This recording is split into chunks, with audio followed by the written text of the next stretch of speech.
পুজো আসছে এই অনুভূতিটাই একটা আলাদা উত্তেজনা তৈরি করে গোটা বাঙালির মধ্যে। এবং পুজো আসছে তার আগে কিন্তু সেলিব্রেশন শুরু হয়ে যায় গোটা পশ্চিমবঙ্গ জুড়ে, এবং সেই সেলিব্রেশনের একটা পার্ট হলো পুজো প্রস্তুতি। এবার প্রস্তুতিতে কতটা এগিয়ে রয়েছে শিব মন্দির সর্বজনীন দুর্গা উৎসব, চলুন ঘুরে দেখি।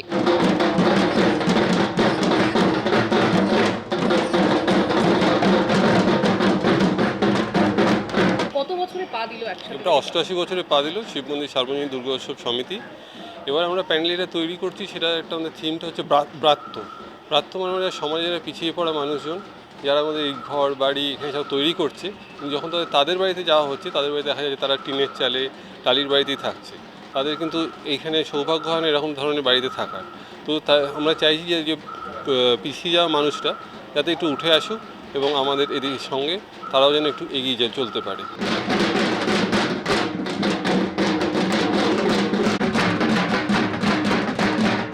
শুধুই লেবার শ্রেণী নয়, লেবার শ্রেণীও আছে আমাদের একদম, যারা মাথায় করে ইট বোয়াচ্ছে, বাড়ি করছে, এবং পুজোর সঙ্গে তো যারা জড়িয়ে, যেমন কেউ চুল তৈরি করছে, কেউ সাজ তৈরি করছে, কেউ অস্ত্র তৈরি করছে, কেউ ঢাকা বাজাচ্ছে, সব রকমই পুজোর সঙ্গে যেসব ধরনের মানুষ জড়িয়ে আছে সেগুলোকেও আমরা তুলে ধরছি।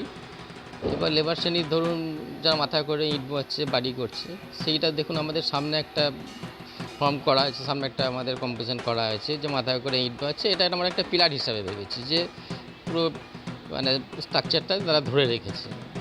এখানে যেমন আরও সব অনেক ছোট ছোট বাড়ি দেখানো হয়েছে, বাড়িগুলো সিম্বলিক করা হয়েছে, যেগুলো একটা ধরুন কেউ চুল তৈরি করছে সে বসে বসে অনেকটা বাড়ি, কেউ হয়তো অস্ত্র তৈরি করছে, কেউ সাজ তৈরি করছে।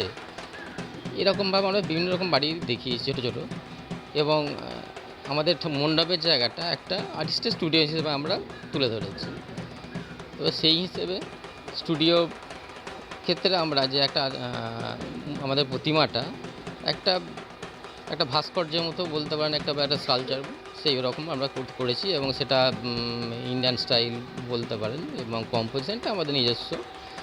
এবং সেখানে একটা আর্টিস্টের থাকার রুমও করা আছে, সেখানে আর্টিস্ট থাকবেন না তো ওই মানে ওনার আসবাবপত্র থাকবে, একটা খাট থাকবে, একটা টেবিল থাকবে, সেখানে ওনার কাজকর্ম থাকবে এবং ছবি টবি এসব থাকবে। এইভাবেই আমরা পুরো মণ্ডপটাকে সাজিয়ে তোলার চেষ্টা করেছি। অ্যাকচুয়ালি থিমটার সঙ্গে মা দুর্গারও আমরা একটা থিমের মধ্যেই আনতে চেষ্টা করছি। আপনি দেখবেন মা দুর্গার হাতে অত্যন্ত 10 রকমের অস্ত্র নেই, অস্ত্র আমরা খুবই যেন মানে শান্তির প্রতীক, সেই একটা ভাবনা চিন্তাধারা করে নিয়ে মা দুর্গাকে আমরা তৈরি করছি। এবং এটা মাটির ওপরই পুরো দুর্গা ঠাকুর তৈরি হচ্ছে, কোনো সাজসজ্জা বা এরকম কিছু এর মধ্যে পাবে না।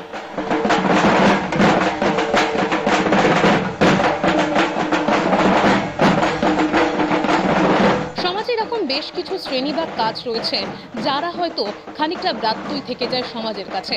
তবে এবারে তাদেরকে সম্মান জানাতে, তাদের কাজকে সম্মান জানাতে তাদেরকে ঘিরেই সেজে উঠছে শিব মন্দির সর্বজনীন দুর্গা উৎসবের পুজো মণ্ডপ। ক্যামেরায় চিরঞ্জিতের সাথে রিয়া রিপোর্ট, এস নিউজ।